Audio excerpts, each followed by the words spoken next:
Welcome to Crosspoint. Welcome to Crosspoint. Welcome to Crosspoint.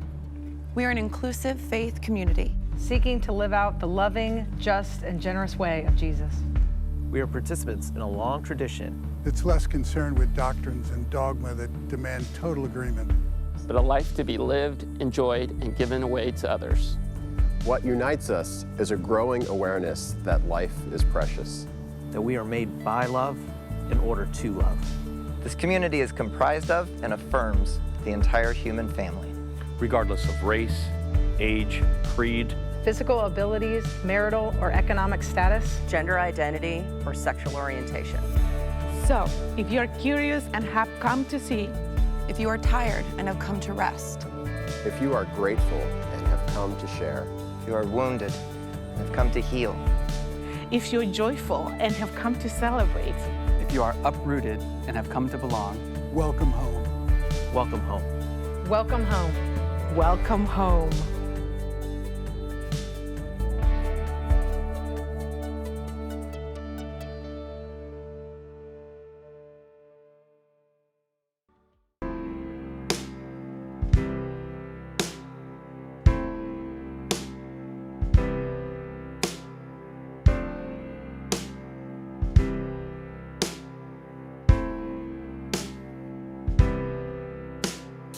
Bring every doubt and fear. Bring all the shame you hide. 'Cause I've been waiting long as to take it and break every lie. Even the darkest nights, even when hope seems gone. No matter the distance, you need to know this, that I won't let you go. Come as you are. Come as you are to me. You're never too far. You're never too far away. Come as you are.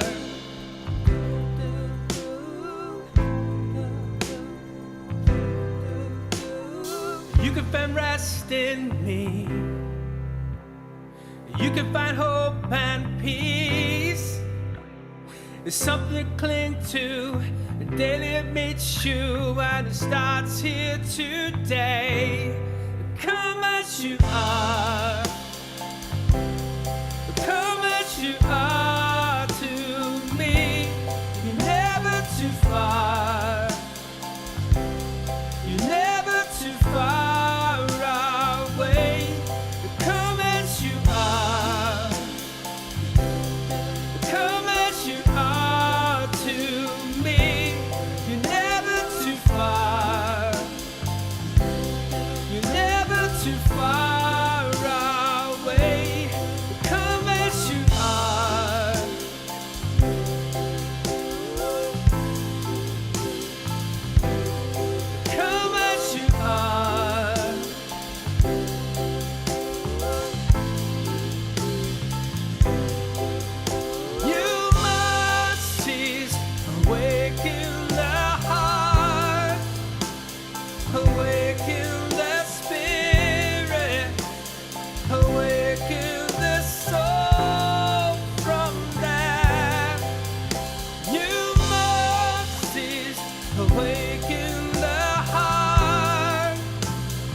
Awaken the spirit, awaken the soul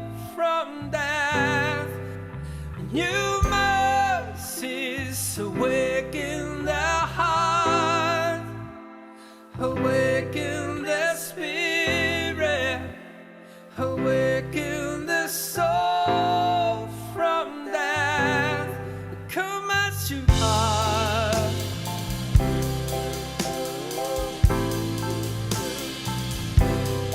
Come as you are.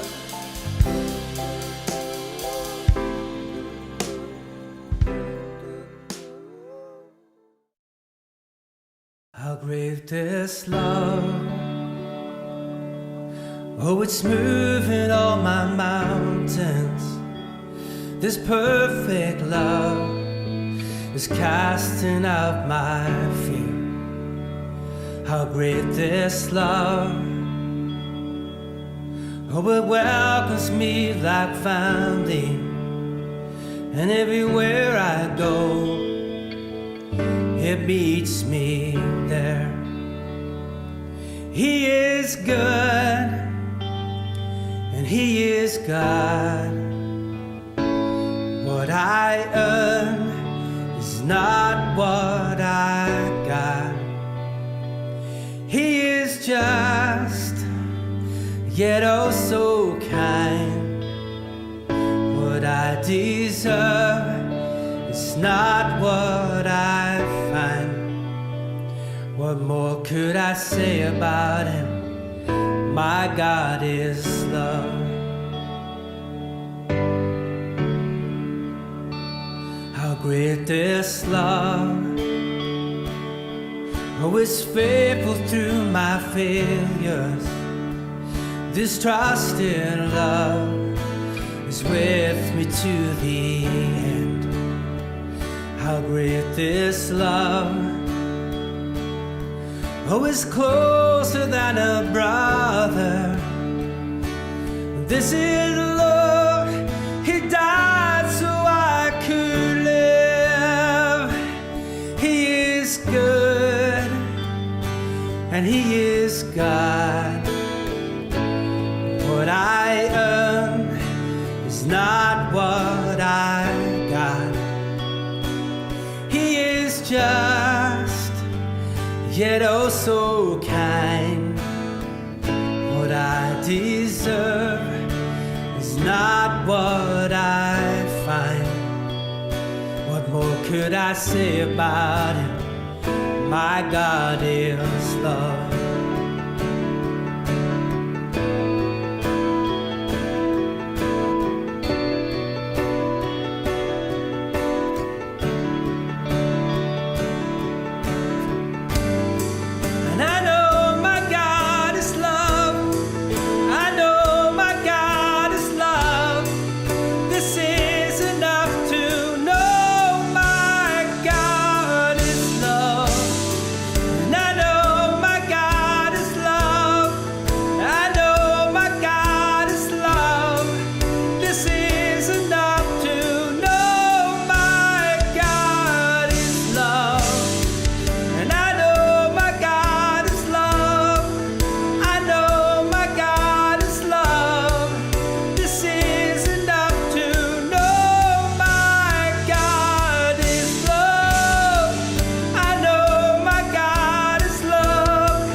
He is good,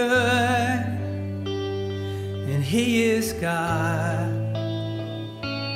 What I earned is not what I got. He is just, yet oh so kind. What I deserve is not what I find. What more could I say about Him? My God is love. What more could I say about Him? My God is love. What more could I say about Him? My God is love. Hey Crosspoint, I have a few announcements for you this morning. First, I wanted to let you know that if you want to partner financially with what Crosspoint is doing locally and around the world, you can do so by going to crosspoint.org/contribute or texting the phrase Crosspoint to 77977. There are many ways that your contributions make an impact in what we do as a community here locally and around the world. My unique role at Crosspoint allows me to see that day in and day out, and I cannot thank you enough. One of the ways that your contributions are making an impact are through supporting the Crosspoint Community Day of Service. We talk often about our values of service and caring for others, and we really want to put our words into action, and we're inviting you to do it with us. On Sunday, October 9th, we are having the Crosspoint Community Day of Service. Instead of regular service where you check your kids into their classrooms and send your middle schoolers upstairs, we're inviting you to come as a family, to come as life groups, to come together and make a difference globally, here in the building. We are partnering with Rise Against Hunger to provide and package 40 to 50,000 meals that will be sent around the world to impoverished nations as well as nations impacted by disasters. This is an event for all ages. Yes, we want you to bring your preschoolers. We want them to see the value of serving together and working together too. We want you to bring your high school students. If your college students are home, bring them too. Bring neighbors, bring whoever wants to serve together with the Crosspoint community that day. There is work for everybody. Now, registration is not absolutely necessary, but I cannot stress in this case that it would be really helpful. It will help Rise Against Hunger and Crosspoint to know just how many supplies we need to have on site that day. As you can imagine, the amount of meals that can be packed by 50 people versus 200 is significantly different. We are planning on 40 to 50,000, but if we have an abundance of people, we might be able to do more. So I would invite you to register online at crosspoint.org/events. If you fail to register, feel free to still show up on that day, but if you can, please register in advance. For those of you not in the Triangle, don't worry, you're not out of this day of service. We are working on opportunities for you to participate in what we're doing, and those will be coming shortly.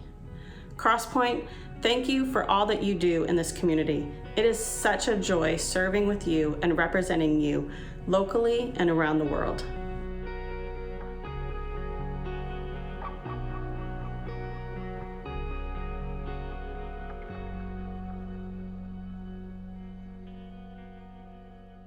Over the last several years, probably the most common situation that gets presented to me in terms of people coming to me looking for some form of insight comes with questions like, Jonathan, what in the world is going on with people these days?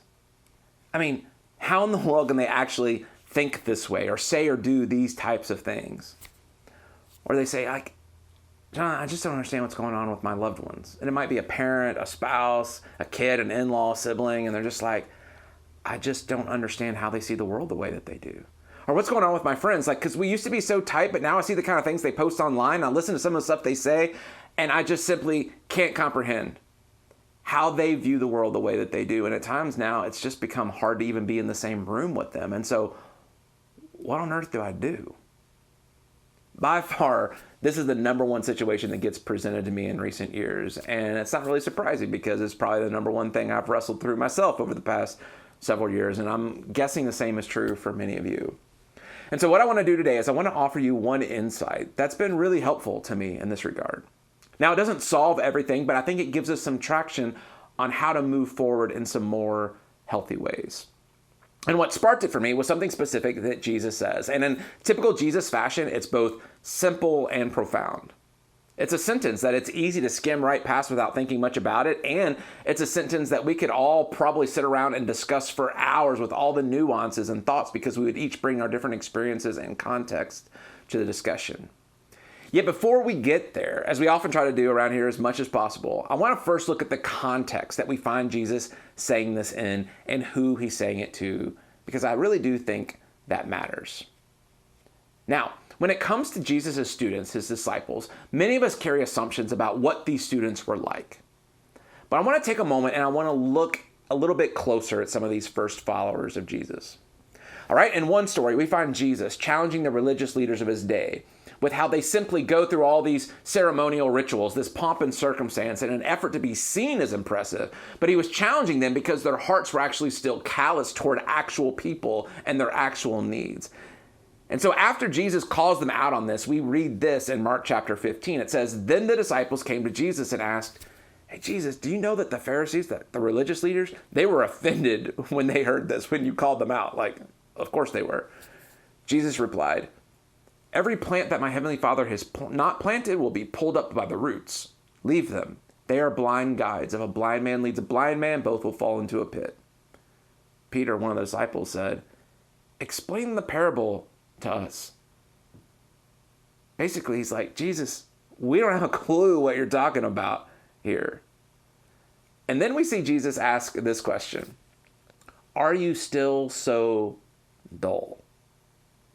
Now, if you've ever heard someone ask, "Hey, what's your favorite Bible verse?" or "What Bible verse means the most to you?" I mean, this probably isn't one that you hear people say. Now, it may be worth adopting for some of us, but still, right? It's not one of those verses that typically gets framed and hung up in someone's home where there's this painting of a beautiful landscape and then in quotes and in cursive lettering it reads, "Are you still so dull, Jesus?" Mark 15:16. Right? Yet, here we have Jesus talking to his disciples and he's like, "Are you still so dull? Like, do you still not understand? After all this time, do you still not get it?" And so I think it's good for us to embrace that if we've ever found ourselves being confronted with something in the Bible and we're like, "Yeah, I just don't get it. That doesn't make any sense to me," then you know what? We're in good company. Because Jesus' most loyal followers, listening to Jesus firsthand, had the same experience at times. We find another story in Mark chapter 9 where Jesus takes his disciples away from the crowds and he starts speaking directly to them. And he says this: "The Son of Man is going to be betrayed into the hands of men." The Son of Man, this nickname for Jesus. "They will kill him, and after 3 days he will rise." But they, the disciples, did not understand what he meant, and they were afraid to ask him about it. They came to Capernaum, and when he was in the house, Jesus asked them, "Hey, what were you arguing about on the road?" But they kept quiet because on the way they had argued about, the disciples, about who was the greatest. Jesus wants to make it clear to them, listen, you have to understand, this is where this thing is headed. This thing we're a part of. Like, it's headed toward my death. And so here's Jesus talking about sacrificing his life. And on this same walk, while Jesus is talking through all this, the disciples are bickering back and forth about which of them is the best. Like, which of them is the greatest. These followers find themselves as part of this beautiful movement, and yet their ego, it keeps getting in the way, and they keep getting tripped up in their own need to rank and compare among one another.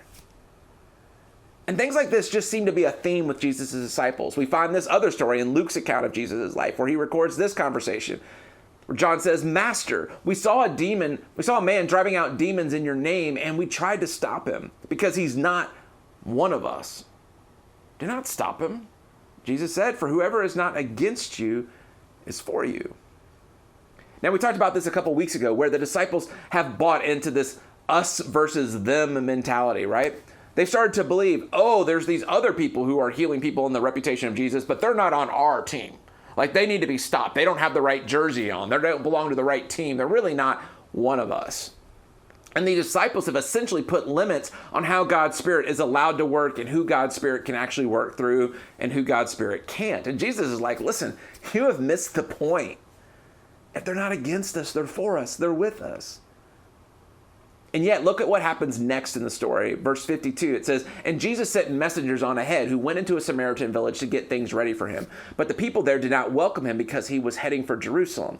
When the disciples, James and John, saw this, they asked." Now, before we read this question, let's keep in mind that this is the same Jesus who has been teaching about transforming the world through love and grace, right? This new kind of kingdom. And it's been the message from the very beginning of Jesus' ministry. And yet, here's the disciples' question. "Lord, do you want us to call down fire from heaven to destroy them?" Verse 55, "But Jesus turned and rebuked them. And then he and the other disciples went to another village." And so Jesus is like, yeah, like that's what I want you to try and do. Let's just burn it all down. Seriously, do you still not get it? These followers, they have all this passion and zeal that they get caught up in, and yet in the midst of all that, they keep missing the point. And so this is a snapshot of Jesus' first followers. They were impulsive at times, right? They got tripped up by their own egos at times. They completely missed the point at times. And frankly, that sounds like most all of us today. And yet, to that crowd of people, Jesus stands on a hillside and declares this vision over their lives. Matthew chapter 5, he says, "You are the salt of the earth." Now, a couple things I want to point out there. One, Jesus uses this metaphor of salt. Why? Right? Why would Jesus compare them to salt? Well, in the ancient world, salt's primary function was as a preservative. It was essentially the refrigerant of the ancient world. Now, in first century Israel, people didn't typically get their salt from the sea, but rather from salt marshes, where water would flood over into areas of land and it would create these marshes. And so people would take things from the marshes that had been soaked there, whether that's pieces of bark or plants, anything that had been soaked in salt water, and they would rub it on foods like meat and fish and vegetables. And the salt would then get transferred into the food and it would preserve it from decaying and spoiling. And so Jesus is using this figurative language, and he's painting a picture to his followers, and he essentially says to them, listen, here's my plan to prevent decay and preserve life in the world, to preserve my invitation of love and grace to all people, to preserve an accurate representation of what God is like and what God's heart is toward everyone. Jesus says, here's my plan. It's you. Ordinary people. Those of you that can be impulsive and impatient at times, those of you who can struggle with your ego now and then, those of you who don't always get what I'm talking about and can be a little slow coming around at times, you're my plan. You are the salt of the earth. Now, another thing I think worth noticing is that there's a big difference between you are and you should be, right? Because Jesus doesn't say you should be the salt of the earth. Jesus doesn't leverage guilt. He doesn't use shame. Jesus isn't like, listen, if you just started doing these types of things, then I could use you. I mean, then you could be a part of this movement. Jesus doesn't do that. Rather, he simply declares who they actually are. He says, you are the salt of the earth. You're the plan. It's you. You and all that you comes with, the strengths and the weaknesses, the things you get right and the things that you don't. You are the salt of the earth. Now, Jesus continues with this metaphor and then he expands on it. Look at how Mark records Jesus using it in a similar context. Mark chapter 9, verse 50, Jesus says, salt is good, but if it loses its saltiness, how can you make it salty again? Now, one of the interesting things you discover when you start to dig around and study salt is that it's one of the most stable chemical compounds on the planet. That literally speaking, it doesn't ever really stop being salty. But again, Jesus, he's painting a picture here, right? It's a metaphor. As Richard Rohr says, all metaphors limp. And so he continues with this vision that he is declaring over his followers. And he's saying, my vision is that you are the preservers against decay in this world. You're the stewards of life. You're my plan. But if in the ups and downs of life, you happen to forget who you are, you forget that you're invited to be participants in the healing and the restoration of all things, not furthering the destruction and decay of the world. If you forget that, if you forget that you're actually made of the good stuff, as our friend Spencer LaJoy says, that you're loved and that you're invited to love, if you lose sight of who you are and the ways and patterns that actually lead to life, if you forget who I am and what my heart is actually like toward you, and if you stop being a preservative of that reality, when you forget, when that happens, how can you remember what's actually true? And then how can you help others like you who forget all those same kinds of things too? How do you help them remember? How do you help them wake up to what's actually true? And notice the answer that Jesus gives to the questions that he poses. How can you make salt salty again? And Jesus' answer here is the sentence that sparked this entire train of thought for me today.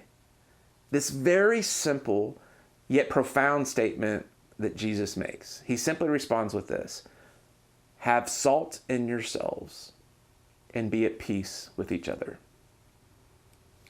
Now, again, I think it's important to notice what Jesus doesn't say here, right? He doesn't say, well, if they forget, then you get to work on salting them. You start shaking some salt at them, kind of treat them like a project, someone that you feel like you're responsible for changing them, just another evangelical project. He doesn't say, well, you know what? If they forget their beloved, then start taking scripture verses and using them as weapons to shame people, but disguise it by claiming, I'm only sharing with you the truth, like the capital T truth, because I really do care about you. He doesn't say anything like that. He says, have salt in yourselves. Because here's the thing, whenever you start trying to throw salt, it often ends up burning people, right? And people start trying to protect themselves from you and whatever else that it is that you're throwing at them because, pun intended, it starts feeling like they're being assaulted. So instead, Jesus says, have salt in yourselves. And as much as it may be tempting to salt others in our passion and zeal, when we pause, we all recognize that it's way more mature and way more helpful to focus on having salt in ourselves. Later on in the New Testament, Paul, a follower of Christ, writes in the same spirit to a church in the city of Colossae. He writes this. He says, here there is no Greek or Jew, uncircumcised or circumcised, barbarian, Scythian, slave or free, but Christ is all and is in all. Basically, he's making it clear. In a community marked by the reputation of Christ, there is no separation by race, by culture, by different ways of interpreting the Bible, by any type of social hierarchy of the haves and the have-nots. But Christ is all and is in all. And if you want something to mess with your assumptions that perhaps you were handed maybe in a religious context growing up that you kind of left, and let that last line mess with you a bit, right? But Christ is all and is in all. I mean, just think about the implications of that for a moment. Paul writes this, continues verse 12. Therefore, as God's chosen people, holy and dearly loved, clothe yourselves with compassion, kindness, humility, gentleness, and patience. Now notice he says, this isn't something you demand or require of others. Paul writes, clothe yourselves. Essentially, have salt in yourselves. And then he writes verse 13, bear with each other and forgive whatever grievances you may have against one another. Forgive as the Lord forgave you, and over all these virtues put on love, which binds them all together in perfect unity. Let the peace of Christ rule in your hearts, since as members of one body, you were called to peace. So Jesus and Paul, they're saying the same thing. If you want to preserve the world from decay, if you want to put God's heart on display, if you want to actually show and communicate love, then focus on having salt in yourselves. That's the best strategy, according to Jesus. And then Jesus shifts from the metaphor of salt, and then he lays out this one practical, tangible characteristic to kind of wrap this idea up. And he says this, and then be at peace with each other. Now, it's worth remembering that just a few verses earlier in this same chapter of Mark, chapter 9, the disciples are arguing among themselves about who was the greatest, letting their pride and their ego just kind of run out of control. And it's into that moment in time, these people that are clashing and arguing, that Jesus says, if you want to preserve the world from decay, be at peace with each other. Which brings us back to what I was laying out at the beginning. Because that's the thing that so many of us want, right? As our world grows more and more polarized and the extremists on every side grow louder and louder, that seems to be one of the biggest obstacles that we're facing relationally with people right now. And it's exhausting, right? Because we're constantly trying to discern, well, I mean, what do I do? Like, I care about these people, but do I just cut them off? And that can be appropriate at times.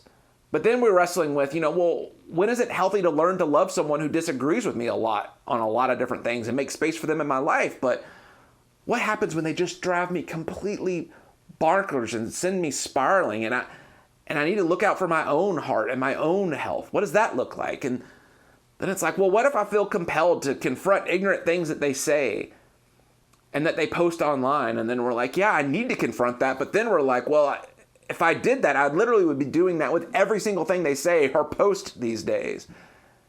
And then it gets more confusing when it's a family member and we wrestle with, well, what is our responsibility to family?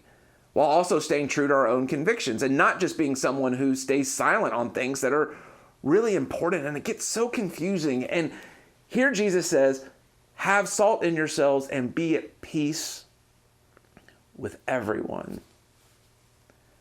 And I've been thinking about that for a long while. Like, what does that actually look like?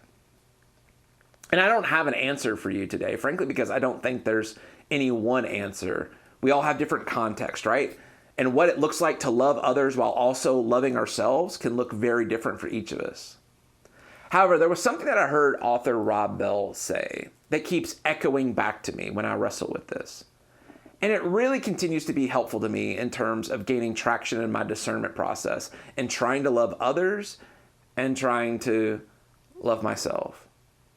And he was talking about a similar tension, and he said this: when it comes to what's happening in the world right now and why people are doing and saying the things that they are, a lot of it is about grief. And man, that sat with me for a good while now. So let's tease this out a bit, right? And hang with me till I get all the way to the end. And if these next few moments are helpful, again, give credit to Rob and to his thoughts. But I'm passing it on because it's really helpful to me. But sometimes the people that are most loudly conservative and that are teetering on the extreme end of things, for many, it's actually a form of grief about what's been lost. Maybe it's a way of life that's been lost for them, a sense of how the world works that's been lost, a sense of security that's been lost, even a sense of supremacy where they grew up believing and being told that their thing was the best, their government, their nationality, their God, their partisan ideology, their race.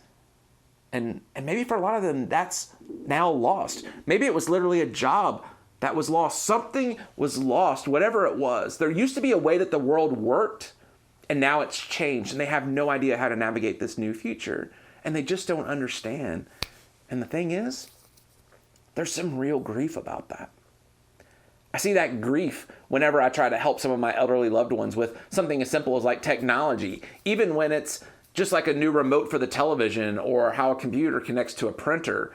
That's things that seem really natural to me now, but for them, there's this painful, frustrated look that comes across their faces, and usually an embarrassed apology that they just don't understand how these things work anymore. And that pain and that grief is real. And so you take that on a really small scale and you play that out in so many areas of life, what we end up with is a lot of grief in terms of how the world has changed, and they don't understand.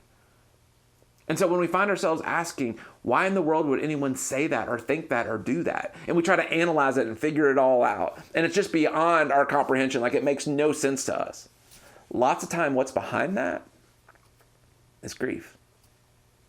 And the thing about grief is, it's not rational. Grief pours out in all sorts of irrational ways. It always does. We know this. And a theme you'll start to notice is that the loudest of these voices tend to see the good in the past, but they have a really hard time seeing good in the future because, again, they don't understand it. It's scary. And so you'll hear themes that resonate like, let's make things great again. Because there's this sense of desperately trying to recapture something from before when the world made sense to them. But, as another example on the other end of the spectrum, sometimes those who are the most loudly progressive and are teetering on the extreme end of things, often what you'll notice is that they have tremendous pain about what was. When they think about the past, many times what they feel is grief and pain. And so the way to get past all that pain is to grab hold of whatever is new. It doesn't matter what it is, as long as it's new, because new feels like a fresh, clean slate. And many times, with the most extreme progressive voices, there's this sense of, if we can just leap into the future as fast as possible, then we don't have to deal with or pay any attention to or try to heal from any of the pain of the past. And so let's not ask any discerning questions about it. Let's not try to listen to any other voices of wisdom. Let's reject all of those, and let's just passionately get behind whatever new thing is out there. Because if we can just skip past anything associated with the past, then we don't have to try to integrate any of that healing that may need to take place in our current lives. We can just try to move ourselves away as far as possible from it. And so as a result, often there can be a difficult time seeing any good in what was, even though there may very well have been some good things. But it becomes so hard to see because of the pain and the trauma from the past. And so it's just easier to just write it all off. Therefore, the conclusion becomes everything that came before this moment must be broken, wrong, and oppressive. And all we feel is the grief. When perhaps actual discernment and wisdom is, well, of course there was some really terrible and traumatic things. Like, of course there were, absolutely. But maybe it wasn't all bad. And certainly some of it was. Some of it was baked into the system. Some of those old ways and patterns of thinking absolutely need to be left behind. We know better now. They were unhealthy and harmful to very specific people, and we have to do better. But we can also acknowledge that maybe there was some good in there too. It wasn't all bad. And I see this play out with a lot of us who came up around some, pretty conservative religious environments. And just speaking for myself, who was one of those people, it's very tempting to look back and just see it all as harmful and misguided, even all the people that were associated with it, and see it as something that I'm ashamed of. And a lot of it can just make me mad. And when I think about it, there can be some real grief in that, and that's valid. But when I pause long enough and I sober my mind, I can also see that there were some good things in there. Some good things that I was handed as well by my upbringing, a strong sense of integrity and ethics, a sense of self-control, and being able to avoid a lot of addictive, destructive patterns of behavior when I was young. That some of that religious conservative upbringing, it instilled in me a desire and a commitment to be generous. And I can look back at some of the methods that were used at times, and some of those are definitely questionable, but there was some good stuff that came out of it, and that got into me and helped shape the foundation of the person that I am today. And I can't ignore that. So let's wrap up with this. Perhaps in taking the wisdom of Jesus seriously, learning to have salt in ourselves and learning to live at peace with one another embraces that we actually need different viewpoints from mature, self-aware people. We need people who recognize that some of the things, some of the ideologies, the practices that are desperately trying to be protected from the past, they need to be left behind. They didn't work. They hurt people. We need people who are willing to listen and be courageous enough to admit that, you know what, it's time to try something new because those things didn't work. But we also need people who are compelled to just jump at any new idea, who want to leap at light speed into the future. We need some of those who are courageous enough to listen to mature voices that say, hey, before we just blindly cling to this new future, let's make sure that we think well about it. Let's make sure we ask some questions, because there might be some things that we need to hold on to from the past as we move into the future. And so let's not throw it all out. And the thing is, we have to invite both of those perspectives within ourselves. We have to pay attention to both of those voices and invite them in. And we have to invite those kinds of differing, mature perspectives into the collective of us so that all of us together can live life well together, to live at peace with one another. But I think Bell is right on this, because it starts with embracing that grief is in play all around us right now in the world. Because what that awareness does is it helps us start from more of a place of compassion with people. And again, please hear me on this. This isn't about being moderate. That is not the discussion here. And that's not what I'm suggesting. It doesn't mean that injustices don't get confronted. It doesn't mean that we don't loudly and boldly advocate for justice and reform. It doesn't mean that when people are being hurt, we don't speak up, stand up, walk with, and intervene. It doesn't mean that we don't put strict boundaries in place when necessary for our own health and well-being. It doesn't mean that we don't allow consequences to come to people that cause harm and act foolishly. But when we start from a place of compassion, we're far less likely to demonize other people when we wonder things like, how in the world can they think like that? We're far less likely to use the destructive tools of shame and disgust to try to get them to see the world as we do, when we see them posting things on social media that make zero rational sense to us, because we've learned to recognize, oh, there's grief there. And when we recognize there's grief there, what that gets us closer to is compassion. Compassion for another human being created in the image of the divine. And that one thing alone gives us a much, much better chance at learning to live at peace with one another. You're loved, Crosspoint. Have a great week.